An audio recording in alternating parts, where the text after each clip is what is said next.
ETF index mutual funds నేర్చుకుని stock మార్కెట్లో రాణించాలనుకుంటున్నారా? వెంటనే ఈ నెంబర్కి కాల్ చేయండి. హలో ఆల్, నమస్తే అందరికీ. Welcome to Suman TV.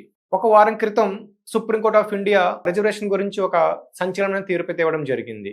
ఏంటి ఆ తీర్పు అంటే కనుక, మనకి central government or state governments నుంచి ఏదైనా ఒక జాబ్ నోటిఫికేషన్ వచ్చినప్పుడు ఒక అభ్యర్థి తన రిజర్వేషన్ కోటాలో అంటే ఒక SC ST OBC candidates age relaxation అవనియొచ్చు, లేదంటే ఒక వయో పరిమితి అంటే ఏజ్ రిలాక్సేషన్ ఉంటుంది కదా, అలాగే ఫీజు రిలాక్సేషన్లో కానీ ఏదైనా ఒక ప్రయోజనం పొందుంటే సో ఆ అభ్యర్థి జనరల్ కేటగిరీలోకి వస్తాడా రాడా అనే ఒక అంశం మీద తీర్పు ఇవ్వడం జరిగింది. అయితే సుప్రీంకోర్టు ఏం చెప్పిందంటే, అది కంపల్సరిగా ఆ జాబ్ నోటిఫికేషన్లో ఆ అభ్యర్థి జనరల్ కేటగిరీలో కూడా అర్హుడు అని మెన్షన్ చేస్తే అర్హుడు, లేదు ఆ యొక్క స్పెసిఫిక్ నోటిఫికేషన్లో అలా మెన్షన్ చేయకపోతే అది అనర్హుడు అంటే ఎలిజిబుల్ కాదు అని చెప్పడం అయితే జరిగింది. అసలు ఈ తీర్పు ఎందుకు ఇచ్చింది అనే మనం చూస్తే కనుక, కొన్ని రోజుల క్రితం త్రిపుర గవర్నమెంట్లో ఒక జాబ్ నోటిఫికేషన్ రావడం జరిగింది. అది పోలీస్ కానిస్టేబుల్ ఎగ్జామ్ రిక్రూట్మెంట్ జరిగింది. అందులో ఒక ఓబీసీ అభ్యర్థి సో తన కేటగిరీలో అంటే ఓబీసీ కేటగిరీలో ఆ కట్ ఆఫ్ మార్క్స్ అయితే క్లియర్ చేయలేకపోయాడు. కానీ జనరల్ కేటగిరీలో లాస్ట్ ఎవరైతే క్వాలిఫై ఉంటారో ఆ అభ్యర్థి కంటే ఎక్కువ మార్కులు రావడమే జరిగింది.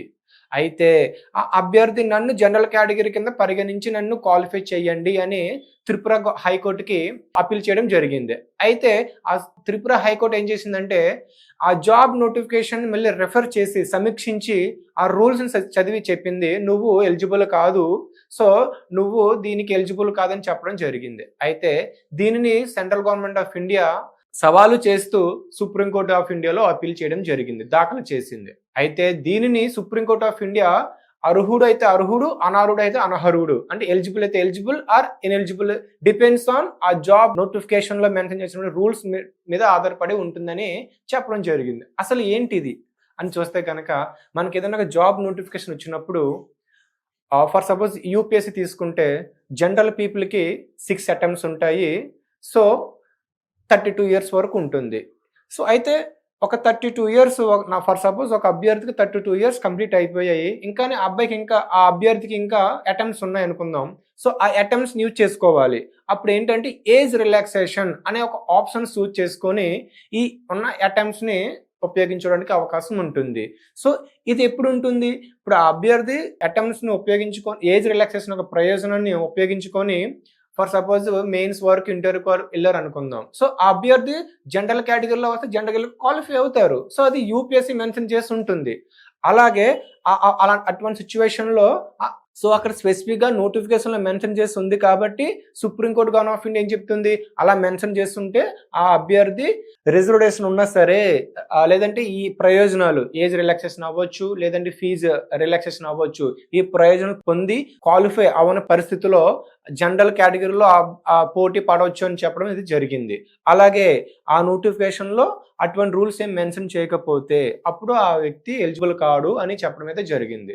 అయితే మన ఇండియాలో రిజర్వేషన్ ఈ సిస్టమ్ అనేది మనకి ఒక హాట్ టాపిక్ ఎప్పటి నుంచో. అయితే మనకి జనరల్గా చూస్తే కనుక రిజర్వేషన్స్ గురించి మనకి భారత రాజ్యాంగంలో 15వ ఆర్టికల్ అండ్ 16వ ఆర్టికల్ అయితే చెప్పడం జరుగుతుంది.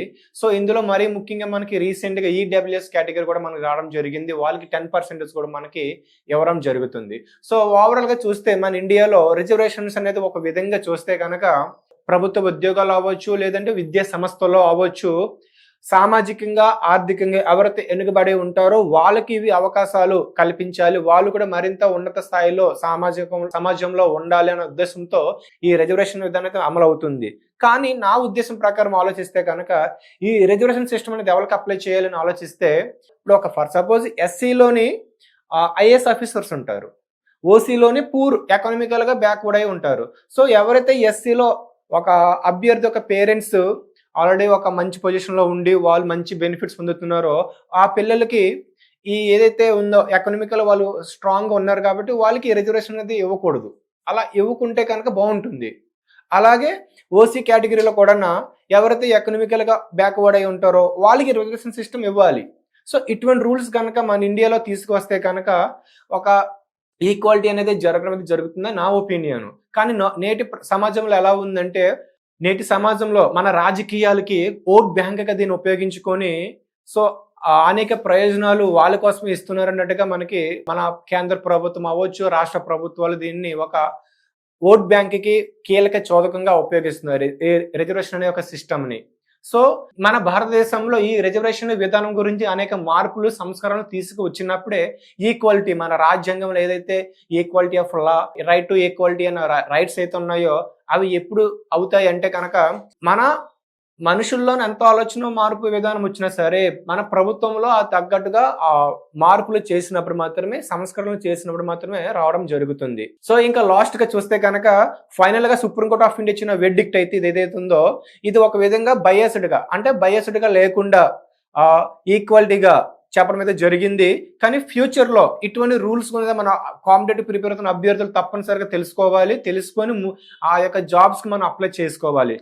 లేకుంటే మనం చాలా రీసెంట్ గా మనకు కోవిడ్ టైంలో చాలా మంది అభ్యర్థులు 32 years అయిపోయింది సరే వాళ్ళకి ఎగ్జామ్ పోస్ట్ పోన్ అవడం జరిగింది. సో ఆ టైంలోని యూపీఎస్సీ వాళ్ళకి అవకాశం కూడా ఇవ్వడం జరిగింది. సో ఇటువంటి పరిణామాలు ఎదురవుతుంటాయి కాబట్టి మనకి ఇటువంటి ఈ సుప్రీంకోర్టు ఇచ్చిన ఈ రిజర్వేషన్ గురించి జాబ్ నోటిఫికేషన్ సంబంధించిన ఏదైనా ఇష్యూస్ వచ్చినప్పుడు మనం చాలా అప్డేట్ గా ఉండి మనం దీన్ని విశ్లేషించాలి, దీని అవగాహన ఉంచుకోవాలి. మరిన్ని వీడియోస్ కోసం ఇప్పుడే మన సుమన్ టీవీని సబ్స్క్రైబ్ చేయండి, షేర్ చేయండి, లైక్ చేయండి.